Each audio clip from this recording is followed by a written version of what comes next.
Jadi saya ketika pertama kali mendapatkan tugas ini, saya merasa bahwa saya harus bicara dari Lautan Pasifik ke Lautan Atlantik. Luas sekali. Tapi saya akan, ini kok hilang sendiri ya.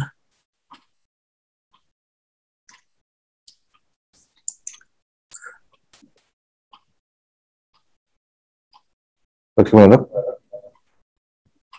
Gambar saya kok nggak kelihatan nih. Gambar wajah. Video dokter. Ya, video saya. Di kameranya. Panitia barangkali yang atur itu. Oke. Kelihatan ya? Nah, ini sudah videonya, dokter. Saya nggak bisa lihat nih. Oh, dokter nggak bisa lihat PowerPoint? Wajah saya. Oh, di sini kelihatan, dok. Sudah, dok, kelihatan di sini. Oke, ini hal. Baiklah, saya akan ulangi lagi sedikit. Saya menekankan bahwa judul ini terlalu luas mungkin, sehingga nanti dalam 20 menit saya tidak bisa bicara banyak. Saya akan mengambil salah satu topik yang mudah-mudahan menarik bagi para intervensional. Nah, dalam hal apa yang harus dipertimbangkan, paling tidak begini. Ada clinical setting, apakah itu ACS dengan non-ACS, atau intervensi atau revaskularisasi pada pasien yang dengan clinical setting acute coronary syndrome dan atau pasien yang dengan ischemic stable heart disease. Kemudian dari kedua hal itu ada turunannya lagi kemungkinan pemakaian supporting atau mechanical support untuk pasien-pasien yang mengalami hipotensi ataupun hemodinamik yang tidak baik. Kita harus memeriksa hemodinamik statusnya. Kemudian heart failure ada atau tidak, kemudian kebutuhan daripada mechanical support ada atau tidak, dan berikutnya adalah yang harus dipertimbangkan adalah anatomical consideration. Jadi tadi sudah diawali sedikit oleh Dr. Aldi bahwa anatomi itu penting sekali, yang mana yang menjadi target, kemudian bagaimana prognosisnya atau tingkat keberhasilannya, atau kemungkinan bisa terjadi komplikasi dan lain sebagainya. Kemudian yang berikutnya adalah isu tentang revaskularisasi ini menyangkut mengenai masalah left main bifurcation dan atau multi vessel disease, yang mana untuk menentukan modalitas terapi pada pasien seperti ini itu membutuhkan beberapa skor sistem yang menjadi kesepakatan daripada para interventional cardiologist. Kembali lagi ya.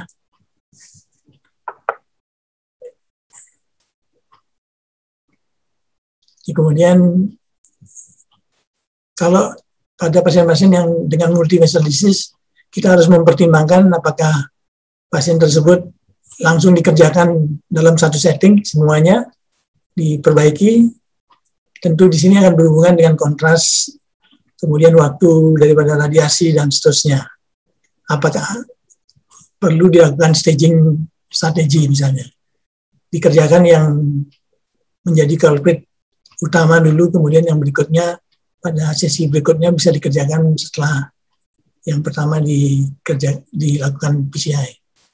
Kemudian ada lagi subset yang lain yang juga penting, yaitu adanya kalsifikasi daripada pembuluh darah yang akan menjadi target terapi PCI dalam hal ini. Kemudian ada yang non-calcified.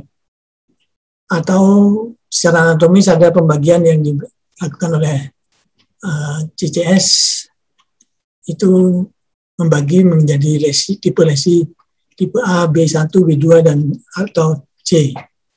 Kemudian juga kapan kita membutuhkan IFUS atau intracoronary imaging, dalam hal ini IFUS dan OCT misalnya. Atau kita juga punya functional test yang namanya FFR, apakah perlu dipertimbangkan dipakai atau tidak. Jadi kalau disuruh bicara seluruhnya, mungkin tidak akan sampai siang. Butuh beberapa tahun mungkin. Nah, ini satu hal yang dokter dari Prancis, yang salah satu tokoh dari PCR meeting itu memberikan gambaran bahwa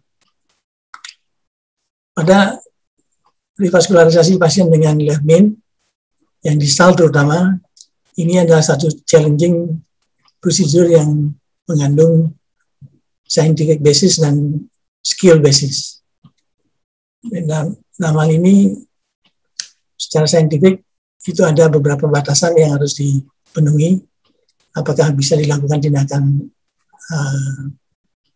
revaskularisasi dengan perkutan atau PCI ataukah harus dengan surgery. Nah, kemudian di dalamnya ada klaster penderita yang dibedakan menjadi dua, yaitu yang butuh dilakukan tindakan pada side branch-nya, dan yang kedua adalah yang mungkin tidak butuh dilakukan tindakan, dan ini ada syarat-syarat tersendiri.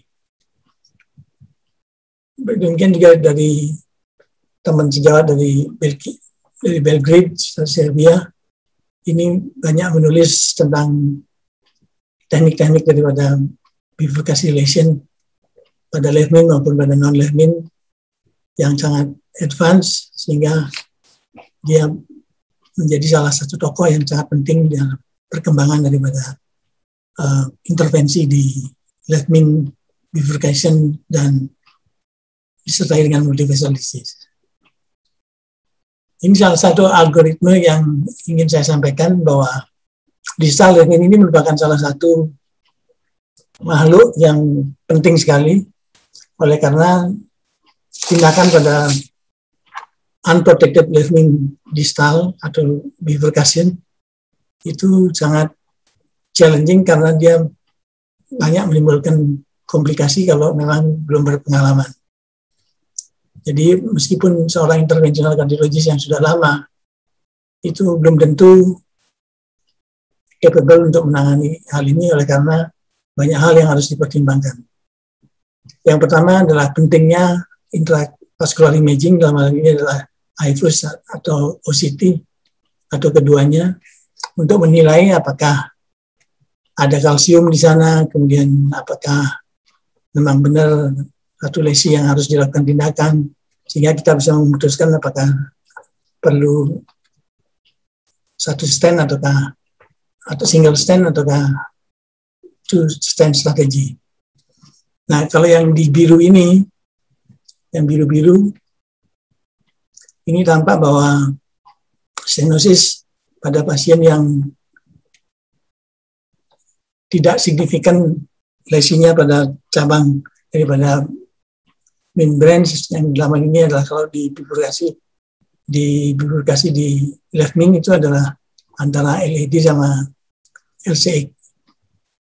Kalau LCX-nya mempunyai diameter lebih daripada 2,5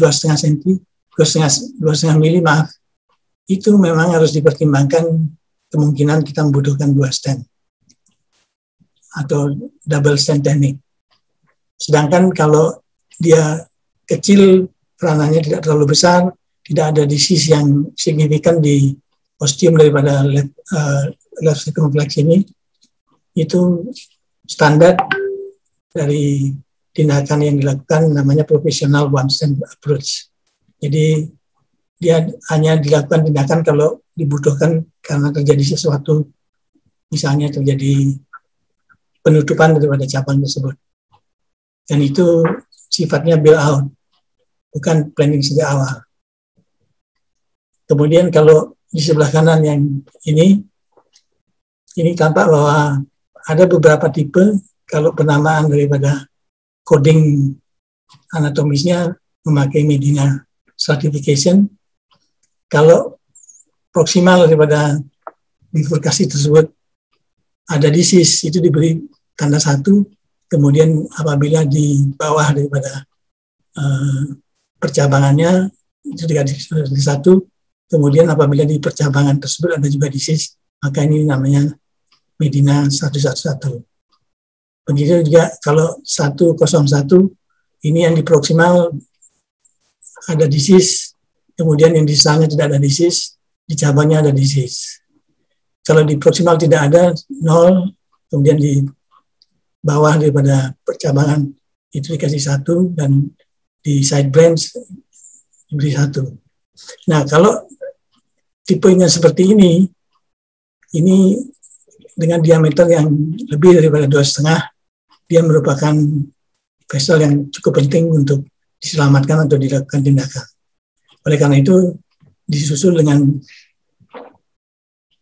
keputusan untuk memasang atau melakukan two-stand teknik. Nah, apa yang dilakukan ada macam-macam, ada diki keras, ada kulot, ada tap, ada T, ada reverse T, dan sebagainya. Dan untuk mendapatkan hasil yang maksimal, intravascular imaging itu sangat penting sekali untuk melihat posisinya, kemudian sizingnya, supaya tidak ada yang tidak tercover daripada stent. Kemudian kalsifikasinya yang bahkan akan memberikan keputusan sebelum dilakukan pemasangan stent, perlu dilakukan tindakan debulking dengan rota misalnya, atau dengan laser, atau dengan elektrofisi, atau dengan karton balon.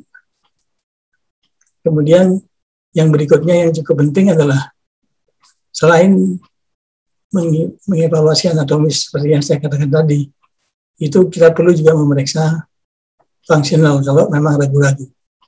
Pada lesi yang ambigu atau yang meragukan apakah perlu dipasang 2 stent atau single stent, itu perlu dilakukan pemeriksaan FFR. Ini untuk menunjukkan bahwa pada pasien tersebut atau pada lesi yang tertentu itu ada secara fungsional ada iskemia yang nilainya sekarang ini adalah batasannya adalah kurang dari 0,79, itu butuh dilakukan tindakan karena dia sudah terjadi iskemia. Kemudian pada akhir daripada tindakan dilakukan kissing balloon, kemudian setelah itu dilakukan proximal optimization daripada prosedur tersebut.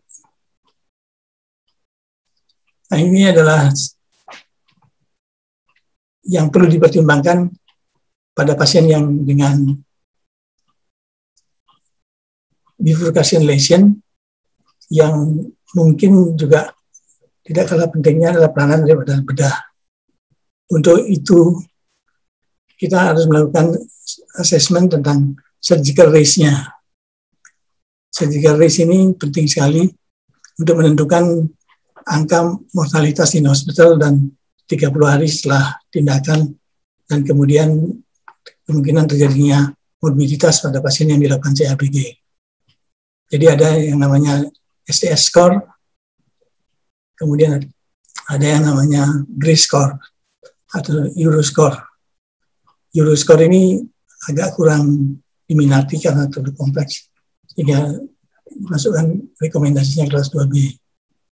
Kemudian yang penting lagi adalah memeriksa atau melakukan evaluasi terhadap kompleksitas daripada penyakit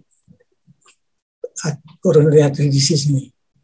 Dalam hal ini yang sampai sekarang masih dipercaya cukup akurat untuk menentukan kompleksitas daripada lesinya adalah syntax score.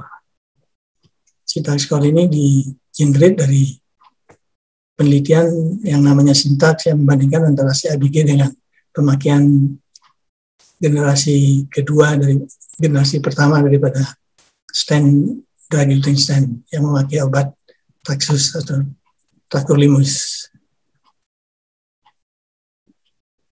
Ini juga penting untuk menentukan apakah pasien tersebut, pasien-pasien yang dalam hal ini termasuk stable coronary artery disease, perlu dilakukan tindakan revaskularisasi dengan metode apa. Kalau tidak ada lesi di proximal LAD, maka itu sepenuhnya lebih baik melakukan PCI dibandingkan dengan CABG. Tetapi kalau ada yang di proximal, maka ini sama baiknya antara CABG dengan PCI, walaupun single vessel. Sedangkan kalau two vessel, kembali lagi bahwa kalau ada proximal lesion, itu akan direkomendasikan untuk CABG dengan endorsement yang tidak terlalu besar, sehingga lebih baik dilakukan dengan PCI. left main juga demikian. Yang penting di sini adalah kalau syntax score-nya lebih daripada 33, maka sarannya tidak dilakukan PCI. Kecuali dengan satu proses negosiasi dengan pasien dan keluarganya untuk menentukan bahwa untuk yang dengan syntax score 33 ini angka kematiannya during the procedure maupun post procedure in hospital mortality cukup tinggi. Apa keuntungannya kalau dilakukan CABG maupun PCI? Kalau pada pasien-pasien yang dilakukan tindakan CABG itu diabetes, maka dia lebih baik dilakukan CABG. Kemudian pada pasien yang dengan ejection fraction yang rendah, yaitu kurang daripada 35%, yang tidak bisa menerima dual antiplatelet terapi, itu juga lebih baik dilakukan CABG. Kalau pasien tersebut sudah pernah dilakukan tindakan PCI dan terjadi recurrent diffuse instant restenosis, rupanya CABG memberikan jawaban yang lebih baik dibandingkan PCI. Demikian juga kalau PCI pada pasien dengan morbiditas yang yang severe, ini dia mempunyai keuntungan kalau kita lakukan PCI pada advanced age atau yang sudah menurun life expectancy-nya, itu lebih baik dilakukan PCI. Secara anatomis, seperti tadi, syntax score yang rendah itu sama baiknya antara PCI dengan CABG. Tip yang diberikan oleh para ahli adalah yang pertama, kita menentukan tindakan PCI pada bifurcation left main atau bifurkasi yang non left main, itu yang penting adalah menentukan strategi awal dan terutama adalah menentukan bailout strategi. Artinya kalau terjadi sesuatu, kita sudah punya jawaban yang akan kita lakukan pada saat itu. Oleh karena itu kalau ada pasien yang dengan distal ataupun left main bifurkasi, harus punya plan bailout yang sudah dipahami dan sudah familiar oleh operator.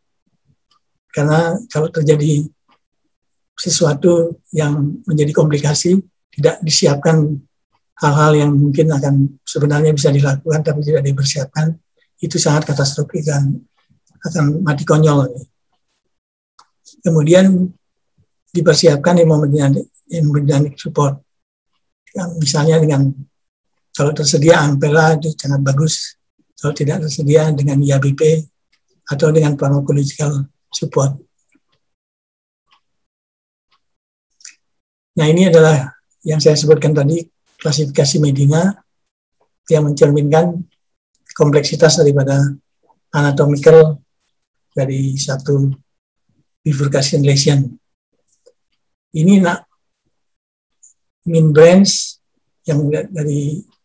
yang seperti ini, main branch itu di proximal daripada cabang, kemudian di distal main branch, yang proximal dan main branch, yang ditulis dalam proses pelaporan maupun untuk menentukan kompleksitas daripada lesi yang ada, itu ditulisnya kalau ada sakit di proximal main branch itu dapat tulisan 1, kemudian di distal 1, kemudian di cabang daripada pembuluh darah yang akan dilakukan tindakan itu 1. Ini benar-benar true bifurcation lesion. Artinya pendekatannya mungkin saja berbeda dengan kalau ini tidak ada.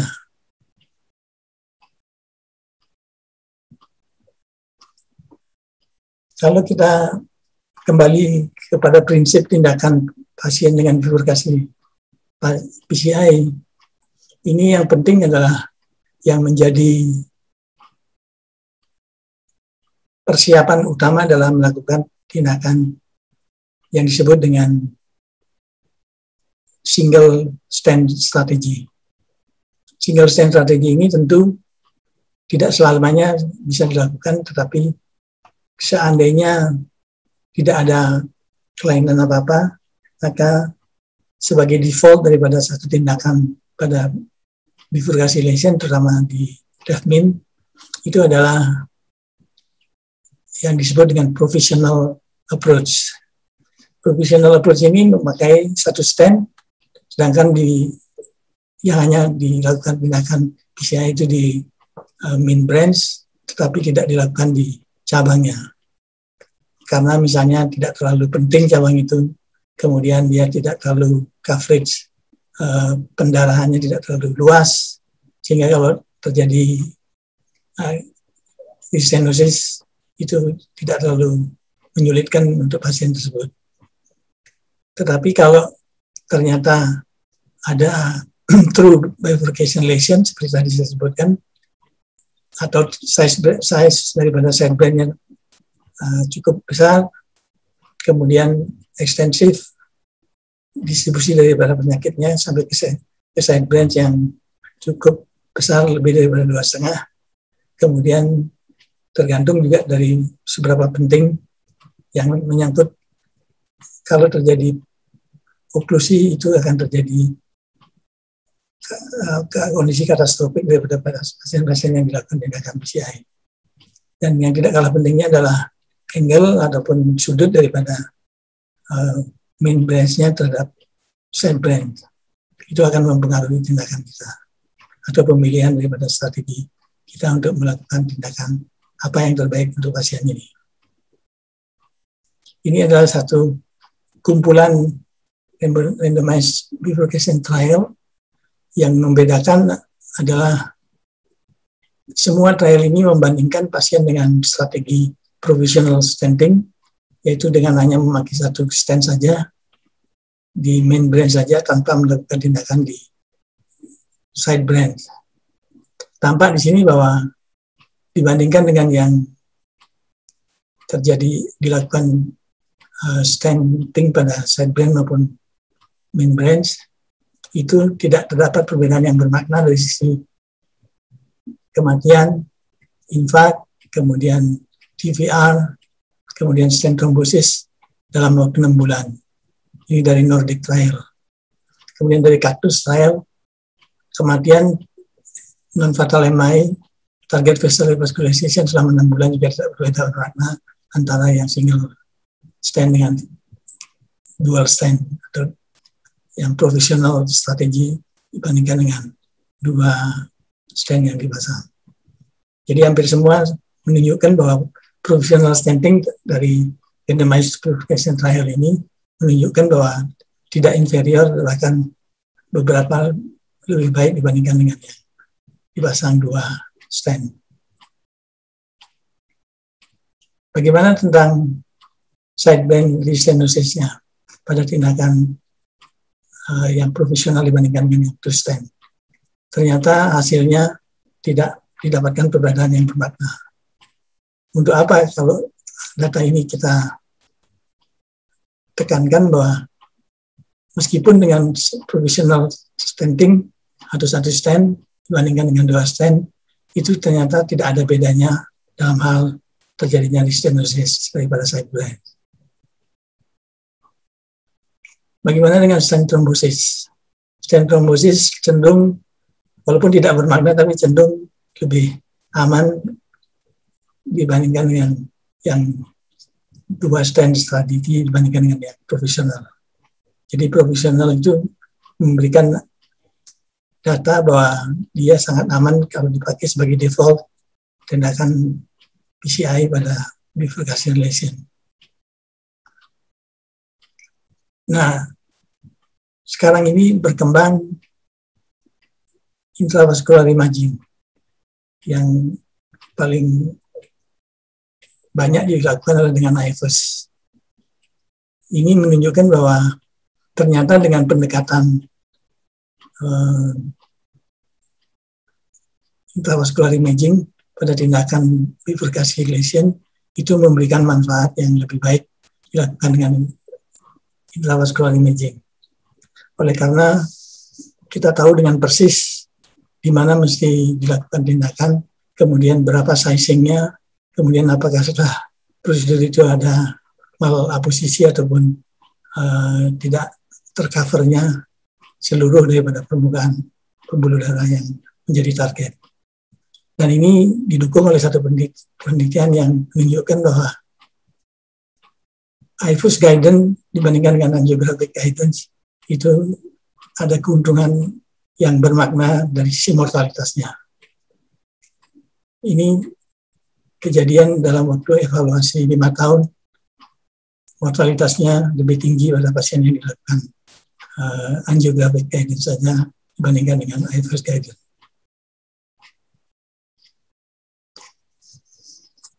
Pertimbangan berikutnya adalah kapan kita melakukan satu tindakan PCI yang disertai dengan supporting hemodinamik. Kalau pasiennya dilakukan tindakan adalah left main, bifurkasi, dan ejection fraction-nya kurang dari 35%. Ini wajib hukumnya untuk dilakukan pemasangan apakah Impella ataupun IABP sebelum dilakukan tindakan. Kemudian adanya ostial dan left main sphere calcification. Jadi kalsifikasi juga menentukan kapan kita memakai hemodynamic support selama PCI. Kemudian kalau pasiennya setting klinisnya adalah ACS yang disertai dengan ejection fraction kurang dari 35. Kemudian severe vessel disease dengan ejection fraction kurang dari 35. Kalau kita lihat dari tampilan data ini, kalau pasien yang bifurkasi lesion left main yang akan dilakukan tindakan dan disertai dengan pasien tersebut terjadi penurunan ejection fraction, maka sebaiknya dilakukan hemodynamic support selama PCI. Ini contoh salah satu yang gambar satu ini adalah terjadi vessel disease dan distal left main. Dikasih Impella. Dan setelah itu dilakukan tindakan yang memakai IFUS guided intervention.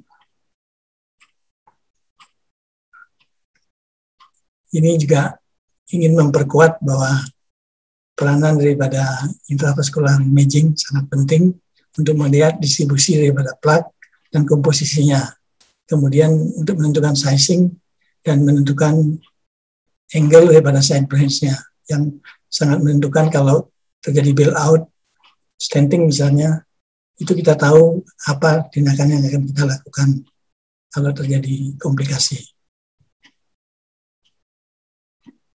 Nah, ada rule yang namanya 5678 yang dipakai untuk menentukan diameter daripada stent yang dipasang, stent areanya dengan memakai IFUS, itu kalau di circumflex itu harus lebih dari 5 mm kuadrat square, 5 mm.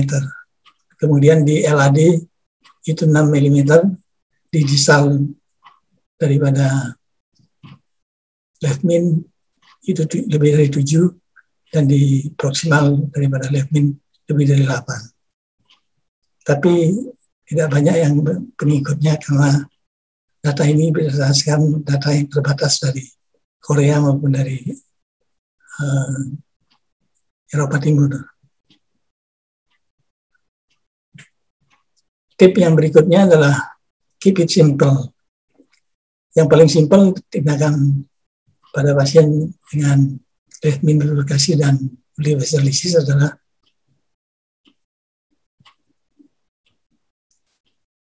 ini adalah acuan kalau kita melakukan tindakan pada pasien yang dilakukan apakah akan dilakukan bypass atau akan dilakukan PCI.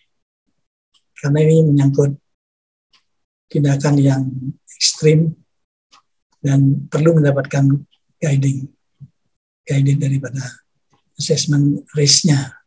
Seperti tadi sudah saya singgung bahwa pada pasien yang akan dilakukan tindakan CABG, STS score, STS itu adalah singkatan dari Society of Cardiac Thoracic Surgeon untuk tindakan CABG yang melakukan untuk prediksi in-hospital death dan kematian pada 30 hari. Kemudian yang berikutnya, Euroscore tidak terlalu penting untuk menentukan risknya, tapi masih ada tempatnya, yaitu kelas 2B. Assessment dari faktor kompleksitas sudah saya jelaskan tadi, memakai syntax score. Ini adalah contoh bagaimana kita menghitung syntax score daripada pasien yang disertai dengan deafness maupun multivessel disease. Ini cukup kompleks caranya memeriksa karena ada 9 step. Saya hanya masukkan gambar ini dengan tujuan supaya tahu bahwa apakah pemeriksaan ini rutin dikerjakan atau tidak. Sepanjang yang saya tahu, tidak semua dilakukan penghitungan daripada syntax score-nya sebelum dilakukan tindakan. Karena ini sangat penting, oleh karena yang untuk tindakan yang PCI, itu kalau syntax score-nya yang terbaik adalah kurang dari 22. Dan batasnya adalah jangan lebih daripada 32. Kalau lebih daripada 32, maka pilihan terapinya ataupun tindakan yang akan dilakukan adalah sebaiknya dilakukan CABG. Namun seperti kita ketahui bahwa CABG itu tidak mudah untuk mempersiapkan pasien, karenanya banyak yang menolak untuk dilakukan tindakan CABG meskipun syntax score-nya sangat tinggi. Nah, ini saya akhiri dengan satu kasus umur 25 tahun dengan chest pain yang intermittent sejak 2 bulan yang belakangan dengan risk factor long-standing hypertension, dyslipidemia, dan active smoker. ECG-nya normal, tidak ada kelainan, hanya treatment-nya menunjukkan adanya iskemik di anterior dan inferior. Transtoracal echo-nya normal, tidak ada gangguan regional wall motion abnormality, dan ejection fraction-nya masih bagus, 65%. Troponinnya negatif. Syntax score-nya 32, sehingga karena keterbatasan daripada spare untuk syntax score-nya adalah kita anjurkan untuk CABG. Ternyata pasiennya menolak.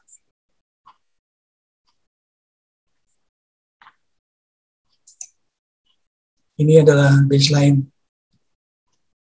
diagnostik angiografinya. Kanan ada lesi sedikit di proksimal, tapi tidak signifikan.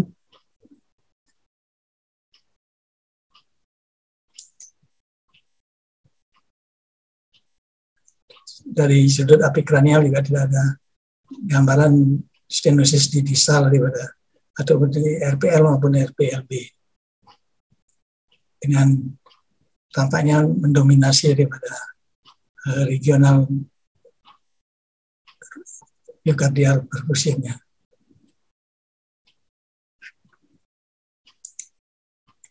Ini gambaran yang ditunjukkan adanya lesi yang sangat tight sekali, sangat severe di distal left main yang melibatkan osteal daripada ketiga pembuluh darah yang circumflex, ramus yang cukup besar, dan LAD proksimal.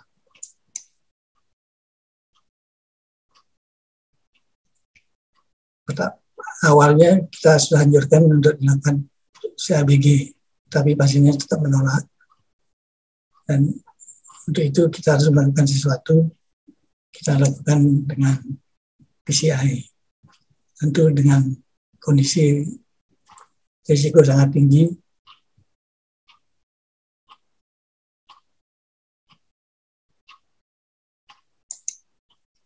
Setelah kita lakukan wiring di ketiga pembuluh darah tersebut, kita kerjakan dulu yang di mid, proximal mid daripada LAD, ada disease yang signifikan dan cukup berat.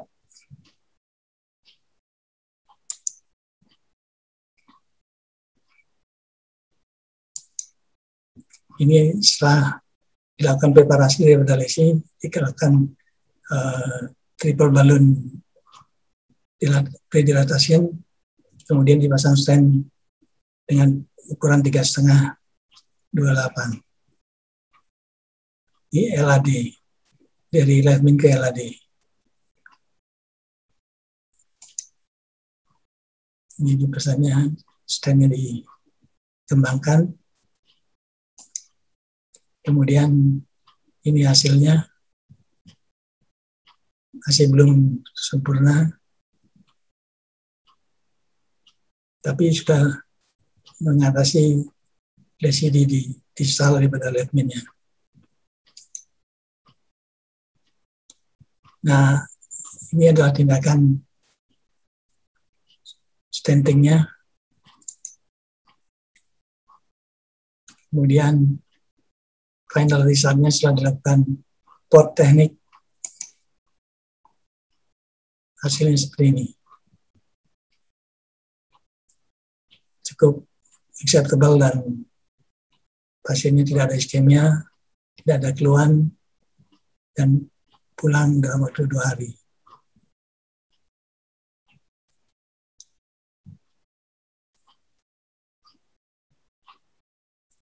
Teknik ini namanya teknik King Ghidorah, yang melakukan tindakan pada trifurcation left main dengan LAD, ramus, dan circumflex. Saya kira itu, Bapak,